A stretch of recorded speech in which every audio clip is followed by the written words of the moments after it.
लमजरी नमस्कार। मैं हूँ थिंगनम सुरजलता देवी। कंगला टीवी मणिपुर से सुनिए हिंदी में समाचार। पहले मुख्य समाचार। अखोई अमुक हन्ना खुंतागलरोइसी थीम पर यूपीएफ का बड़ा अभियान ऐलान। इरेंगबम हेमचंद्र ने कहा, मणिपुर के आवाज को मजबूत करने के लिए एनपीपी में शामिल हुए।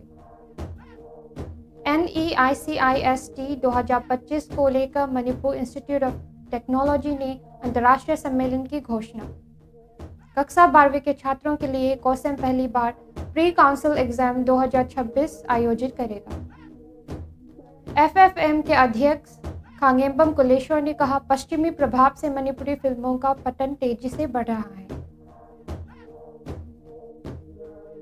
इंडिगो संकट, 422 फ्लाइट्स रद्द, रात 7 बजे तक 8,500 बैग्स की डिलीवरी का वादा।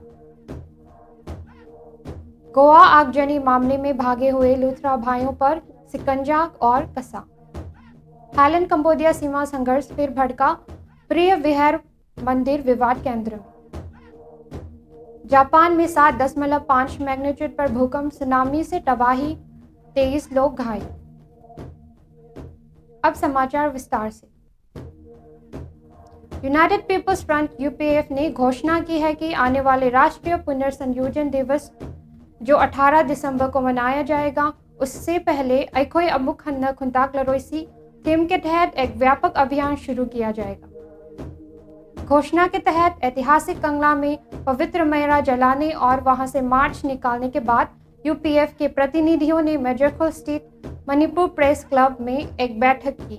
इसके बाद वहीं पर एक सार्वजनिक घोषणा कार्यक्रम भी आयोजित किया गया। कार्यक्रम के दौरान यूपीएफ अध्यक्ष नोंगथोम्बम रूपचंद्र ने कहा कि यह अभियान मणिपुर के विभिन्न क्षेत्रों में बिखरे हुए मैते समुदाय को फिर से एकजुट करने और एक सुरक्षित व बेहतर भविष्य के लिए सामूहिक रूप से आगे बढ़ने के उद्देश्य से शुरू किया जा रहा है। अभियान के हिस्से के रूप में कल से 18 दिसंबर तक अलग अलग इलाकों में स्ट्रीट कॉर्नर मीटिंग्स और जागरूकता शिविर आयोजित किया जाएगा।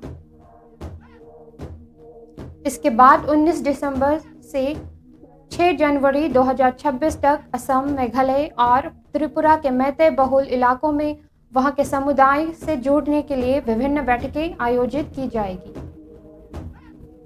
अगले चरण में 7 जनवरी को मणिपुर के सभी जिलों में पोस्टर कैंपेन और जन जागरूकता कार्यक्रम चलाए जाएंगे। अंत में 9 जनवरी को कांचीपुर, जहां महाराज गंभीर सिंह ने अपने अंतिम क्षण बिताए थे, वह अभियान का औपचारिक समापन कार्यक्रम आयोजित किया जाएगा।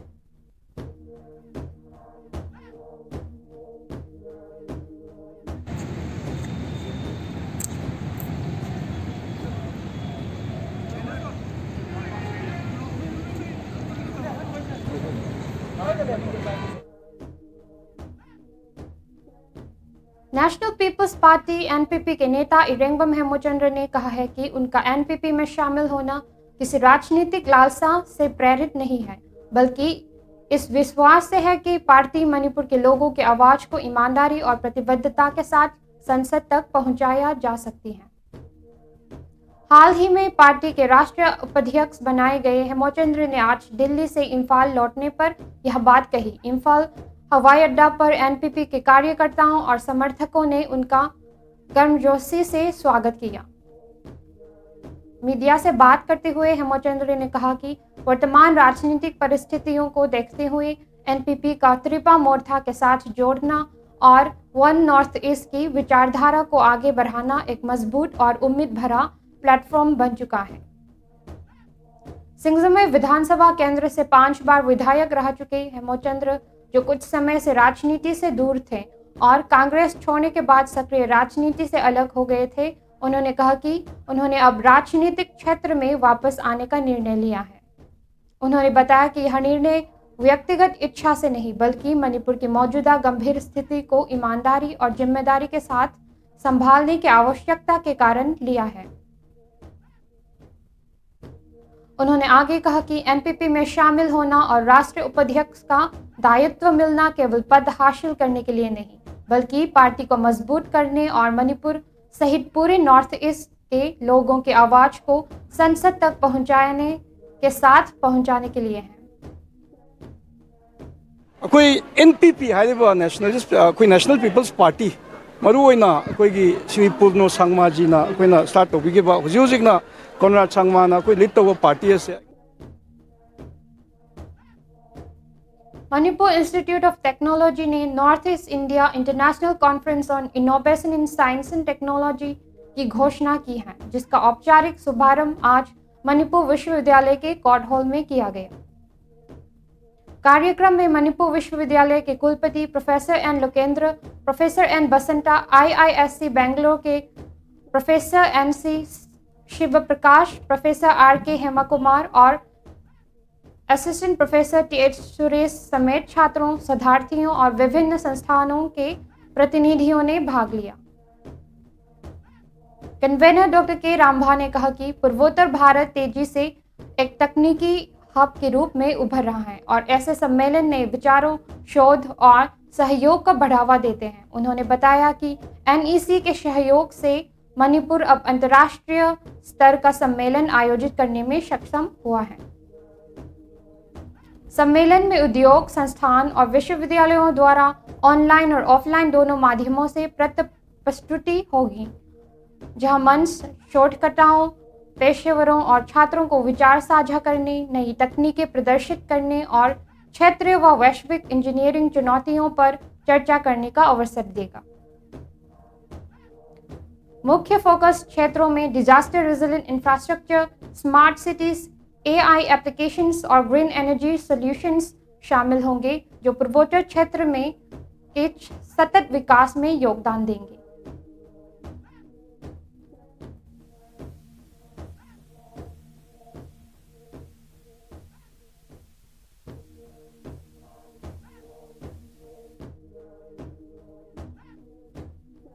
कौशम ने घोषणा की है कि आगामी वर्ष के लिए पहली बार प्री काउंसिल एग्जाम 2026 आयोजित किया जाएगा, ताकि कक्षा 12वीं की परीक्षा देने वाले छात्रों को बेहतर तैयारी मिल सके।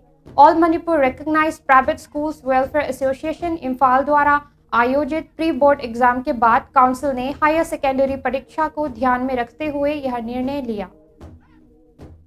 प्री बोर्ड परीक्षा के दौरान विभिन्न परीक्षा स्थलों में बड़ी संख्या में छात्रों सख्त निगरानी में परीक्षा में शामिल हुए।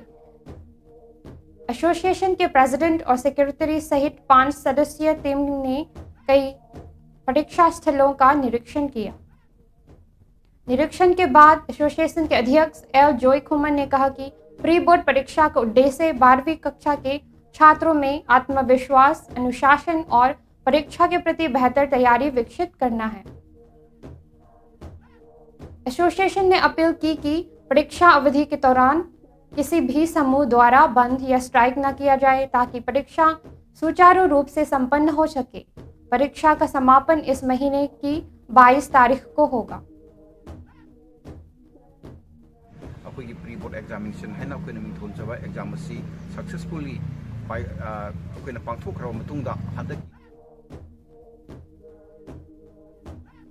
मणिपुरी फिल्में, जो कभी लोगों से गहरा सांस्कृतिक और भावनात्मक जुड़ाव रखती थी, अब पश्चिमी पहनावे और जीवन शैली के प्रभाव के कारण तेजी से पतन की ओर बढ़ रही हैं। ऐसा फिल्म फोरम मणिपुर FFM के अध्यक्ष खांगेम्बम कोलेश्वर ने कहा। वे यह बात senior writers and play rights forum Manipur द्वारा आयोजित सीने ऑफ डे कार्यक्रम में मणिपुर प्रेस क्लब में बोल रहे थे।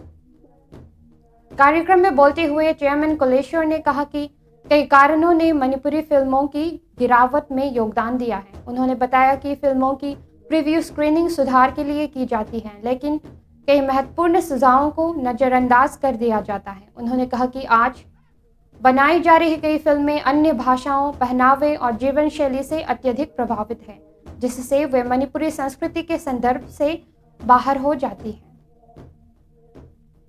उन्होंने आगे कहा कि फोरम द्वारा दी जाने वाली सलाह और मार्गदर्शन फिल्म निर्माताओं की प्रगति के लिए है, लेकिन अक्सर उन्हें गंभीरता से नहीं लिया जाता। गुरुजनों की सीख का उल्लेख करते हुए उन्होंने कहा कि फिल्म निर्माण एक गंभीर कला है, जिसमें समर्पण और ईमानदारी की आवश्यकता होती है और सिनेमा को समाज के सांस्कृतिक आत्मा को संरक्षित करना चाहिए। उन्होंने यह भी कहा कि फिल्मों को राजनीतिक प्रभाव या व्यावसायिक लालच से नहीं चलना चाहिए, क्योंकि इससे कला का स्तर गिरता है। अंत में कुलेश्वर ने बताया कि मणिपुरी सिनेमा की गरिमा को वापस लाने के लिए फोरम विभिन्न CSOs के साथ मिलकर राइटर्स, डायरेक्टर्स और प्रोड्यूसर्स को एक मजबूत मंच पर लाने की योजना बना रहा है, ताकि स्थानीय फिल्मों की गुणवत्ता और सांस्कृतिक मूल्यों को पुनर्जीवित किया जा सके।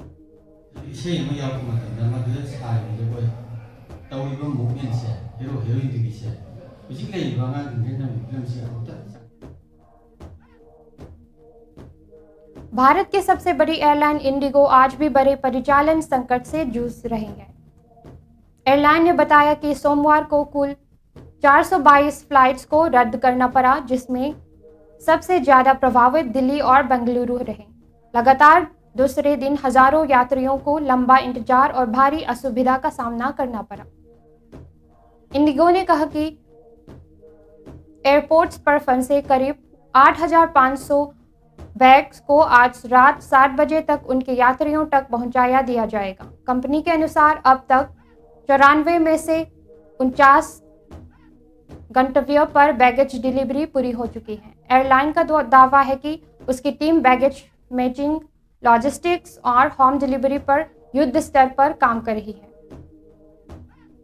इंडिगो के CEO ने बताया कि स्थिति धीरे धीरे सुधर रही है और आज 1,800 से अधिक फ्लाइट्स ऑपरेट की गई हैं। हालांकि DGCA के एयरलाइन को आदेश दिया है कि वह अपनी शीतकालीन शेड्यूल में 5% कटौती कर संशोधित योजना 10 सितंबर तक जमा करे, जिसमें भविष्य में अचानक होने वाली परिचालन फेलियर को कम किया जा सके। यात्रियों की शिकायतों में फ्लाइट्स देरी करना, रद्द करना और भ्रम और बैगेज की लापता शामिल हैं। वहीं इंडिगो ने कहा है कि रिफंड्स जारी हैं और यात्रियों को नियमित अपडेट्स भेजे जा रहे हैं। कंपनी ने यात्रियों से सहयोग और धैर्य की अपील की है।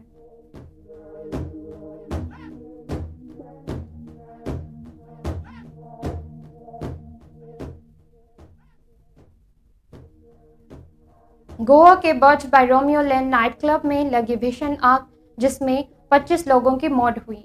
उसके बाद इसके मालिक गौरव लूथरा और सौरभ लूथरा लगातार लापता हैं। जांच में सामने आया है कि दोनों भाइयों हादसे के 3 घंटे बाद ही थाईलैंड के लिए फ्लाइट पकड़कर देश छोड़कर निकल गए। इस पर अब दोनों के खिलाफ कल्पेबल होमिसाइड और क्रिमिनल कॉन्स्पिरेसी के तहत गंभीर धाराओं में केस दर्ज हो चुका है। सरकार ने आज कार्रवाई तेज करते हुए लूथरा भाइयों के दूसरे क्लब रोमियो लेन को भी गैर कानूनी निर्माण बताते हुए ध्वस्त करने का आदेश दे दिया। प्रशासन ने दोपहर तक क्लब परिसर को सील कर बुलडोजर तैनात कर दिए हैं। अधिकारियों का कहना है कि बिना अनुमति, कोस्टल रेगुलेशंस नॉर्म्स के खिलाफ और फायर सेफ्टी वायलेशंस की वजह से यह कदम आवश्यक था। पुलिस ने क्लब के 4 वरिष्ठ अधिकारी, मैनेजर, जनरल मैनेजर, बार मैनेजर और गेस्ट सुपरवाइजर को गिरफ्तार किया गया है। वहीं लूथरा भाइयों के खिलाफ लुकआउट सर्कुलर जारी है और इंटरपोल ब्लू कॉर्नर नोटिस भी लगाया गया है, ताकि उनकी अंतर्राष्ट्रीय खोज तेज की जा सके। जांच एजेंसियां अब यह पता लगाने की में जुटे हैं कि क्लब में आग किस वजह से फैली है, सेफ्टी इक्विपमेंट क्यों काम नहीं कर रहे थे और एग्जिट रूट्स को अवैध रूप से बंद क्यों किया गया था। सरकार ने घटना को क्रिमिनल नेग्लिजेंस का बड़ा मामला करार दिया है।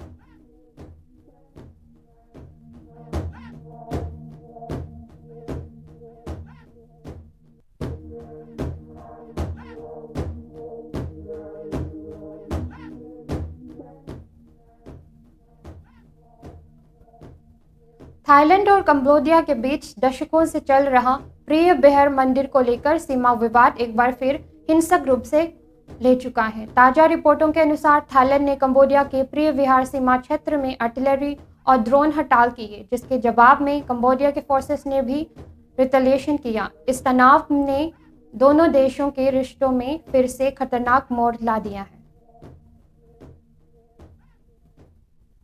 इस रिन्यूड क्लास के दोनों तरफ कई लोग घायल हुए हैं, जबकि हजारों नागरिकों को सीसाकेड और प्रिय विहार प्रोविंस के आसपास से सुरक्षित स्थानों पर ले जाया गया है। दोनों देशों की सेनाओं ने एक दूसरे पर सीजफायर वायलेशन और एग्रेसिव मिलिट्री बिल्डअप का आरोप लगाया है। प्रिय विहार मंदिर, जो कि यूनेस्को वर्ल्ड हेरिटेज साइट से है और कंबोडिया क्षेत्र में स्थित है, पर थाईलैंड ऐतिहासिक और सांस्कृतिक दावे करता आया है। इसी ने 20वीं सदी से दोनों देशों के बीच तनाव को जीवित रखा है। 2011 में हुए संघर्ष में 48 लोग मारे गए थे और लगभग 85,000 नागरिकों को अस्थायी रूप से विस्थापित होना पड़ा था। ताजा हमलों के बाद ASEAN ने दोनों देशों से तुरंत संयम बरतने और बातचीत फिर से शुरू करने की अपील की है।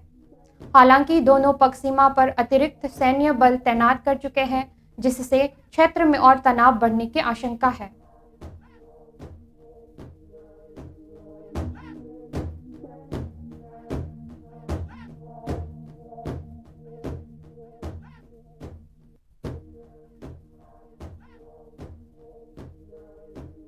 जापान के उत्तरी हिस्से में देर रात एक बेहद शक्तिशाली 7.5 मैग्नीट्यूड का भूकंप आया, जिसका केंद्र एमोरी प्रीफेक्चर के पास प्रशांत महासागर में लगभग 80 किलोमीटर दूर था।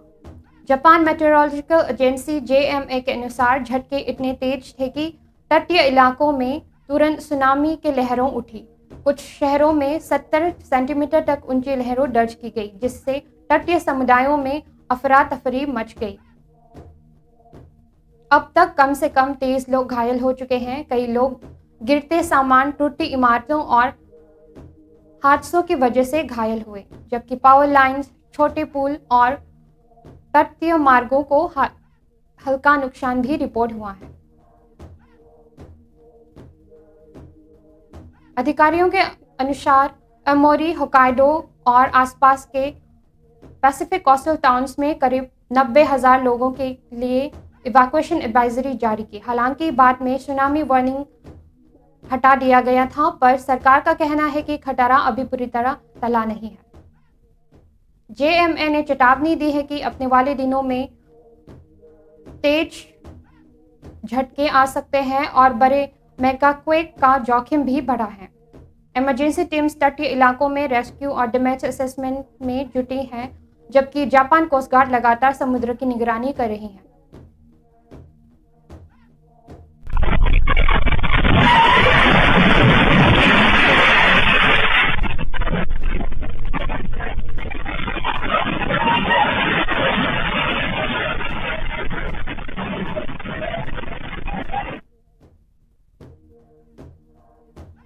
अंत में मुख्य समाचार एक बार फिर। ऐखोई अमुक हन्ना खुंताक लरोसी थीम पर UPF का बड़ा अभियान ऐलान। इरेंगबम हेमचंद्र ने कहा, मणिपुर की आवाज को मजबूत करने के लिए NPP में शामिल हुए। NEICIST 2025 को लेकर मणिपुर इंस्टीट्यूट ऑफ टेक्नोलॉजी ने अंतर्राष्ट्रीय सम्मेलन की घोषणा। कक्षा 12वीं के छात्रों के लिए कोसम पहली बार प्री काउंसिल एग्जाम 2026 आयोजित करेगा। FFM के अध्यक्ष खांगेम्बम कुलेश्वर ने कहा, पश्चिमी प्रभाव से मणिपुरी फिल्मों का पतन तेजी से बढ़ रहा है। इंडिगो संकट, 422 फ्लाइट्स रद्द, रात 7 बजे तक 8,500 बैग्स की डिलीवरी का वादा। गोवा आगजनी मामले में भागे हुए लूथरा भाइयों पर शिकंजा और कसा। थाईलैंड कंबोडिया सीमा संघर्ष फिर भड़का, प्रिय विहार मंदिर विवाद केंद्र में।